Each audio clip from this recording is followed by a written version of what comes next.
A construção das pirâmides no Egito é um mistério até hoje. Como pessoas comuns, sem recursos tecnológicos, construíram tudo isso? Como eles carregaram pedras de 3 toneladas por centenas de quilômetros no deserto? Há quem acredite, inclusive, em ajuda de outro mundo. E acredite você ou não, o fato é que, desde a antiguidade, a história nos mostra que ninguém constrói nada sozinho. Foi a cooperação entre os homens, a soma de esforços e a confiança que temos uns nos outros que nos permitiu fazer as maiores obras da humanidade. Esta cooperação floresce em nós a noção de sociedade. Mas o que tudo isso tem a ver com ações?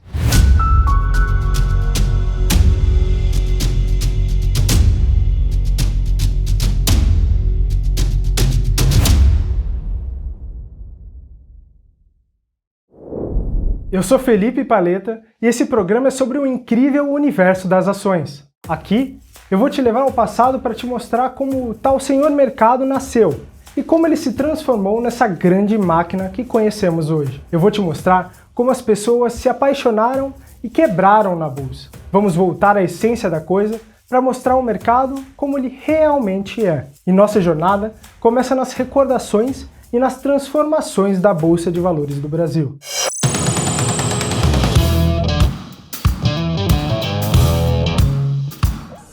Bom, quando eu vejo essas imagens, eu penso, em primeiro lugar, na loucura que era o mercado de ações, de pregão viva voz, em que as pessoas estavam ali operando ao vivo, recebendo ordens por telefone daquele operador que estava representando alguém, né? E quando eu vejo a outra imagem, eu já lembro de uma coisa mais tecnológica, mais moderna, de uma bolsa toda integrada numa plataforma online que permite que qualquer pessoa compre e venda uma ação a qualquer momento, da onde estiver, né, respeitando os horários aí de negociação.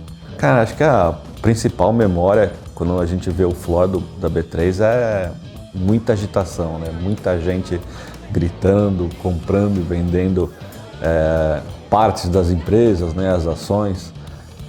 Acho que traz muita lembrança boa e um mercado muito agitado, realmente.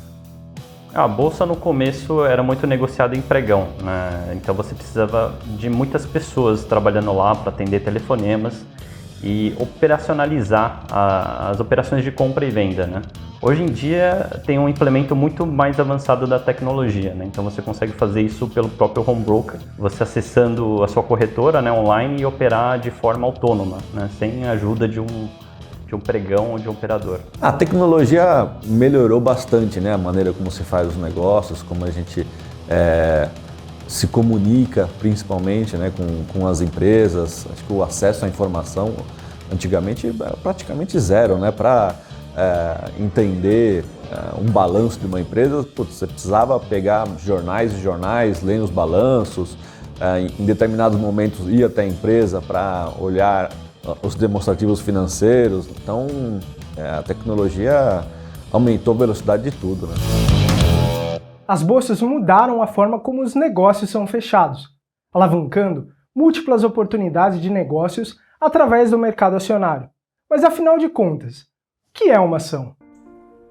Bom, a ação é parte de uma companhia. É como se você pegasse o valor da companhia, dividisse ela em várias ações. Então, uma ação representa uma parcela da companhia que você está investindo. A gente costuma dizer que é uma fração mínima de uma empresa. O que isso quer dizer?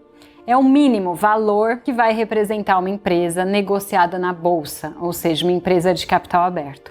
E aí tem vários tipos de ações, né? Tem as ações ordinárias, tem as ações preferenciais, tem as units. É um pedaço de uma empresa, né? Acho que uma empresa tem em sua composição social um certo número de ações, 1.000, 2.000, 3.000 ações, e uma ação é uma fração dessa empresa. A grosso modo, é possível dizer que essa parcela dessa ação recebe referente à participação dela nos lucros da empresa. Ser sócio de alguém significa, na essência, empreender em busca de algo ou um objetivo em comum. É como em um casamento. Você não faz uma aposta ao se casar com alguém. Você investe as suas energias nisso. Ou ao menos, é isso que se espera.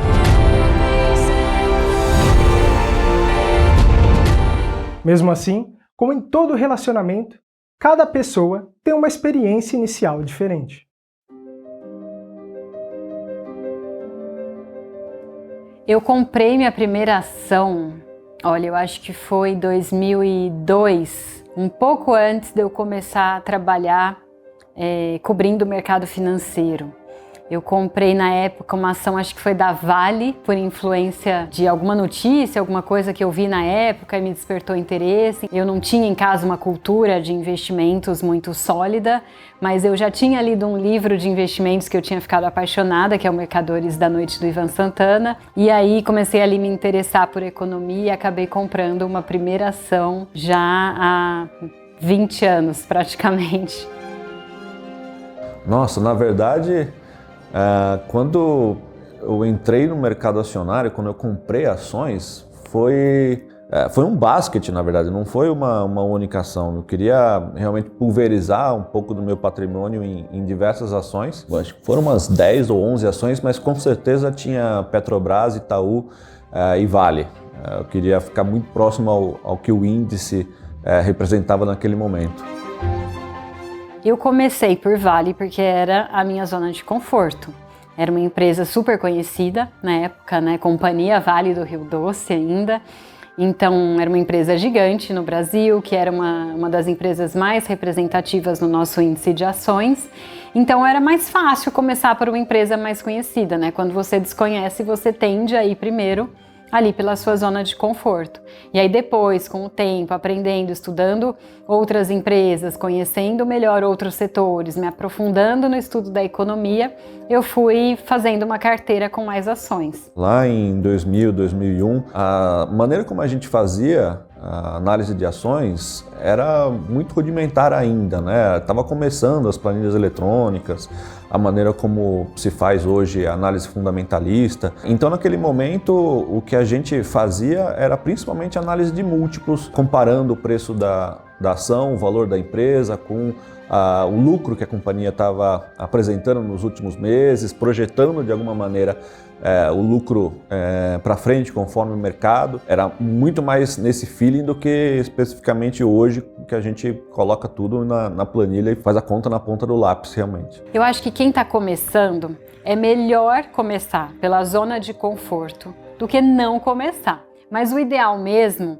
é que essa pessoa tenha alguma instrução de alguém que acompanha esse mercado. Então, se você tem analistas profissionais que fazem isso 24 horas por dia e você tem acesso a eles, você não vai parar tudo que você está fazendo para poder ficar estudando um setor, né? Assim, as pessoas têm outras profissões, então eu acho que a melhor forma de começar é você seguir orientações de quem faz isso profissionalmente. Quem estuda as ações o tempo todo e vai te indicar já com um super filtro profissional de alguém que já selecionou, que já conhece valuation das ações, já conhece de mercado, e aí já vai te trazer uma seleção melhor. Então eu sugiro isso para quem está começando. Claro que o investidor tem que se interessar pelo setor, tem que procurar saber mais informação daquele setor, daquela empresa. Isso tudo ajuda, mas para começar, vamos pelo caminho mais fácil para sair mesmo da inércia e se tornar um investidor em bolsa. O começo nem sempre é fácil, e as lições ao longo do caminho podem ser duras. Essa é a razão pela qual muita gente acha, até hoje, que investir em ações é apostar na loteria. Eu acho que as pessoas têm uma visão muito agressiva da bolsa, né? De que é muito arriscado, de que é um terreno só para quem é profissional, por causa de desconhecimento.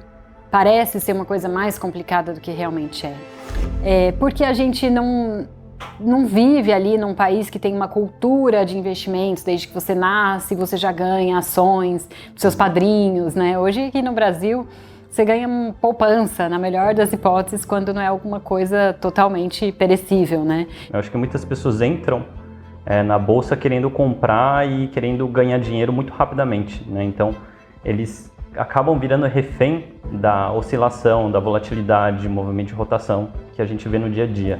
Se você for um investidor de longo prazo, pensando no valor da empresa, né, você consegue fazer um investimento mais controlado, né, você consegue ter uma melhor noção de como é que a empresa está evoluindo, como é que ela está crescendo em termos de tanto mercado quanto de lucro.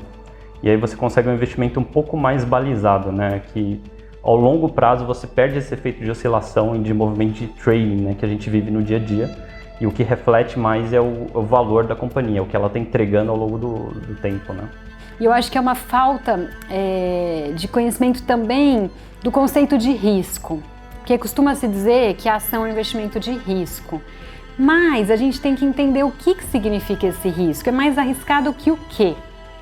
Qual que é o risco da ação? Porque no meu ponto de vista, o maior risco de uma ação, de investir na bolsa, é o risco de liquidez. Quer dizer que você pode precisar do dinheiro que você investiu numa ação no momento em que essa ação está em baixa. Então você vai precisar do dinheiro e a ação vai ter caído. Você vai resgatar, você vai ter uma perda.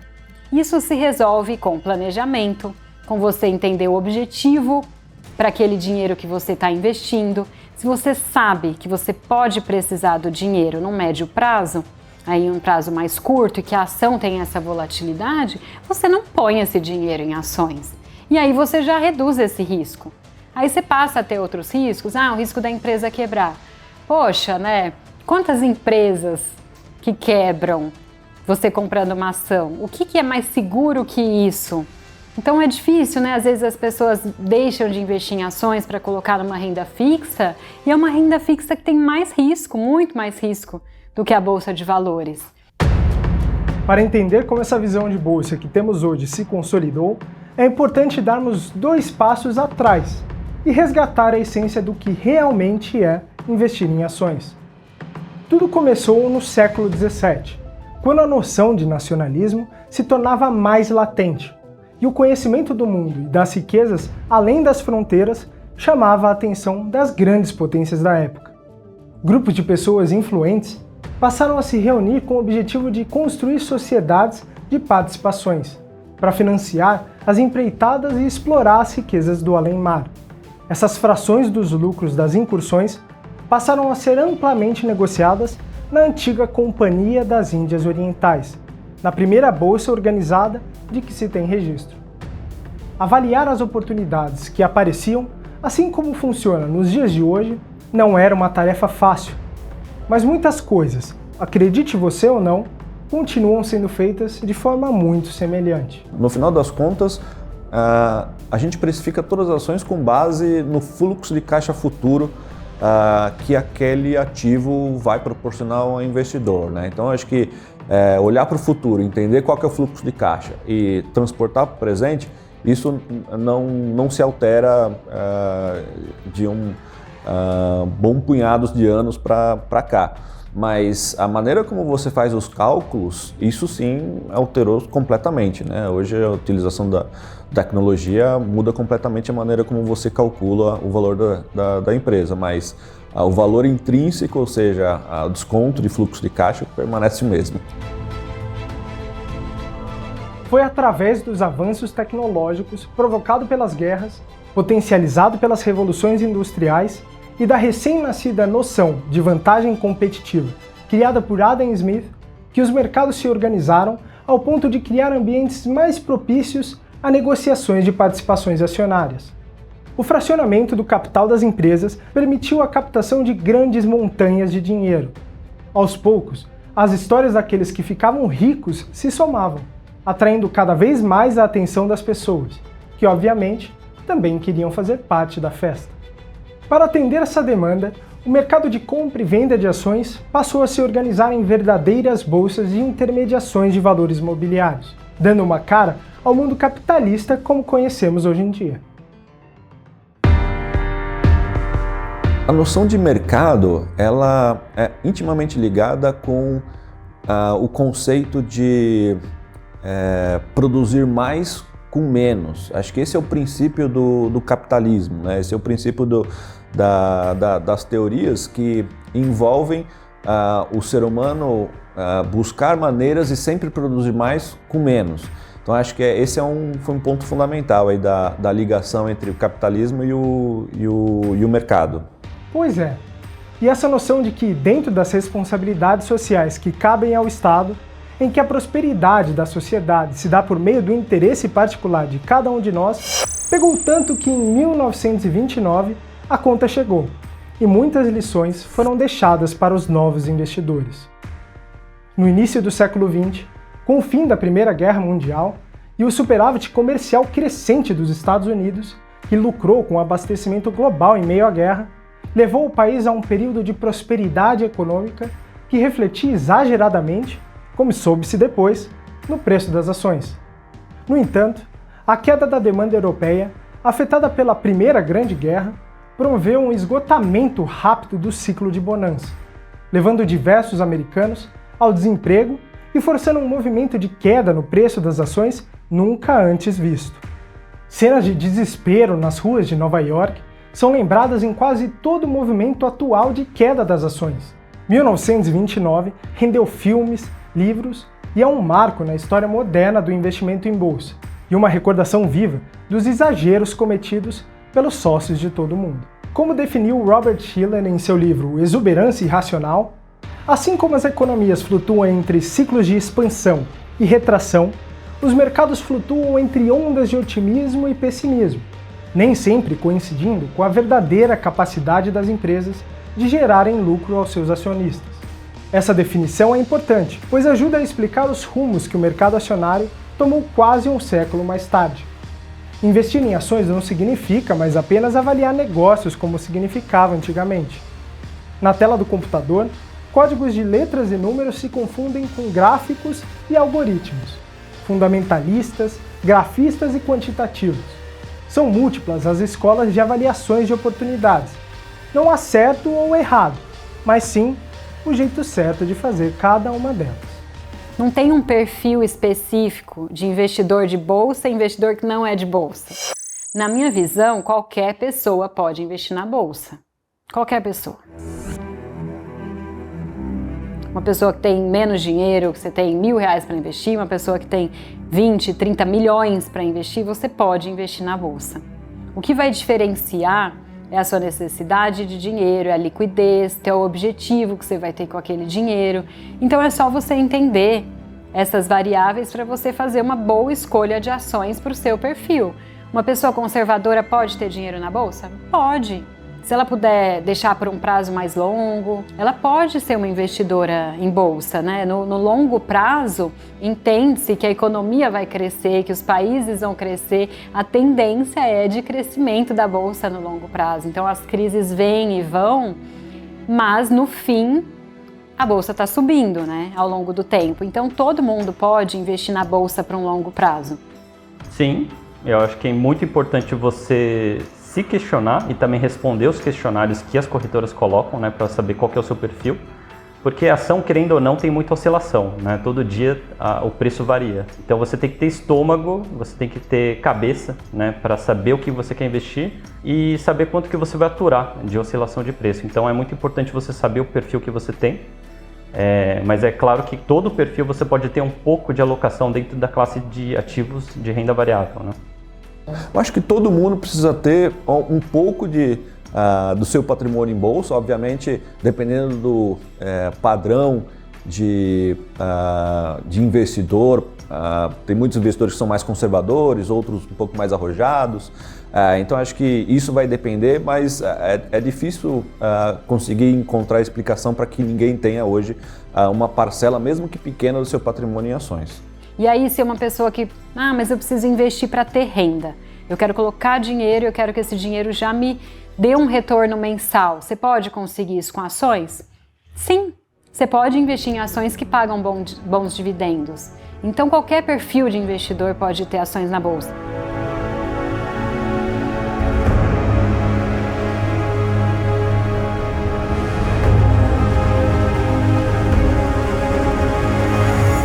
O super agressivo, eu aceito correr mais risco para ter um retorno maior. Esse cara, ele pode investir em um monte de ações, ele pode investir em small caps, por exemplo, né? Então, acho que é só adequar quais ações e qual estratégia com ações é adequada para o seu perfil.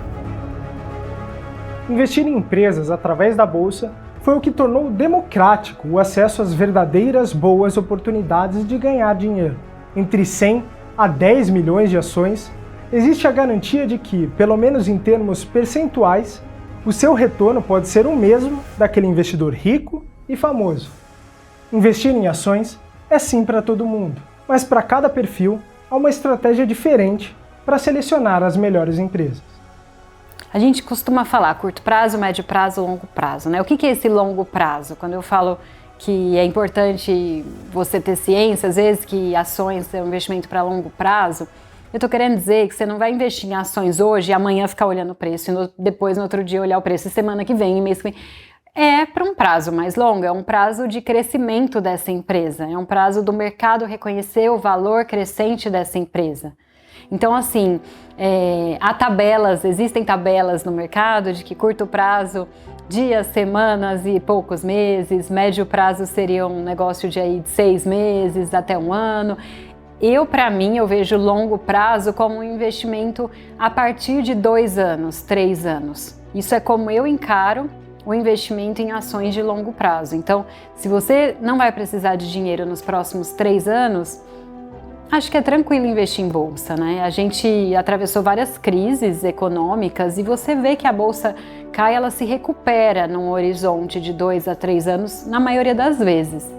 Eu acho importante ter uma parcela em ação para você ter um portfólio diversificado, né? Então, por exemplo, em um momento de bonança da economia ou da expectativa dos investidores, renda variável, por exemplo, é a vertente que mais vai se valorizar, mais vai se beneficiar desse movimento. Então é importante você sempre ter uma diversificação interessante dentro da sua carteira, pesando sempre o seu perfil, né, de investidor e quanto de tolerância você vai ter em relação à volatilidade. Então você tendo o controle, tendo o equilíbrio de toda essa alocação, sempre faz sentido você ter essa classe de ativo dentro da sua carteira, né, renda variável e ações. Nada melhor do que mostrar realmente os números para argumentar os motivos pelo qual todo mundo deveria ter um pouco de ação na carteira. Todo mundo tem que considerar ter ações na sua carteira. Considerar, pelo menos, né? Se a pessoa vai tomar a decisão de não ter, aí já são outros 500. Ela tem que ter um entendimento um pouquinho melhor daquilo antes de descartar. Mas eu acho que todo mundo pode ter, eu acho que todo mundo tem que considerar ter ações, porque com ações você consegue ganhar um retorno muito maior do que você vai ter na maioria das outras aplicações financeiras. Da antiguidade do Egito, quando as pessoas comuns arrastavam pedras de proporções épicas, as incursões da Companhia das Índias Orientais, passando pelo sul da ilha de Manhattan, em que os investidores do mundo todo se reúnem para comprar e vender participações em Wall Street, o mercado de ações se consolidou e ajuda milhares de pessoas em todo o mundo a prosperar e alcançar seus objetivos pessoais, em um ciclo vicioso de seleção natural, em que só os melhores sobrevivem.